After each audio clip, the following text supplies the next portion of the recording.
toban xubnood oo ka mid ah ciidamada ilaalada xeebaha jamhuuriyadda Somaliland ayaa muddo 10 maalmood ah Adna University ku qaatay tababarkaasi. hadal wasiir ku-xigeenka amniga wasaaradda arrimaha guduhu mudane Cabdi Daahir Amuud uu ka jeediyay gunaanadka tababarkaasi ayaa waxa uu ciidanka u soo jeediyay inay gaarsiiyaan aqoonta muhiimka ah ee ay barteen goobihii iyo xarumihii ay ka kala yimaadeen ciidamada ku sugan uguna faa'iideeyaan. wasiir ku-xigeenku waxa uu sheegay in barashada aqoontani ay saamaxayso in ay hore uga sii loona gudbi doono mustaqbalka dhow qaybaha kale ee aqooneed ee la xidhiidha dhinaca ilaalada badda. waxaan jecelahay wixii aad halkan ka barateen in aad geysaan meelihii aad ka timaadeen 4 qaybood ba ka timaadeen iyo taliska guud in aad bartaan dadka habka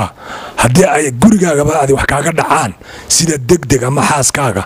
ama caruurtaada ama qofka kale kula jooga ama qofka kale islaamka ah ee meel ka dhaca aad markiiba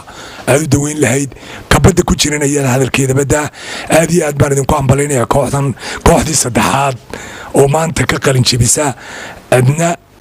dhakhtarkeeda. wasiir ku-xigeenka koow waxa isna halkaasi ka hadlay taliyaha guud ee ciidamada ilaalada xeebaha jamhuuriyadda Somaliland Admiral Maxamed Xuseen Faarax Xiirane oo xusay muhiimadda tababarkan u leeyahay ciidanka iyo sida ay laga maarmaanka u tahay in ay ku dabaqaan hawlahooda shaqo xilli kasta oo ay laga maarmaan tahay. Admiral Maxamed Xuseen taliyaha ciidamada ilaalada xeebaha jamhuuriyadda Somaliland waxa uu tilmaamay baaxadda hawsha ay ciidankaasi u xilsaaran yihiin iyo muhiimadda ay qaranka u leedahay taasi darteedna loo baahan yahay in iyadoo gacmaha la haysto si wada jir ah looga wada qayb qaato xoojinta ilaalinta xeebaha iyo badda jamhuuriyadda Somaliland. waxaana uu taliyuhu u mahad celiyay marwo adna aadan dhakhtar oo uu xusay doorka iyo kaalinta ay kaga jirto la barbartaagnaanta ciidanka waxbarista dhinaca caafimaadka isagoo xusay in tababarkan yahay kii saddexaad ee ciidanku qaato. marka aynu damacsannahay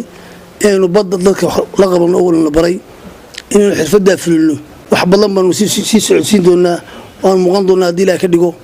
waxaan leeyahay gamca wadajir mataqaan laga waxa weeye gamcaha la isqabsado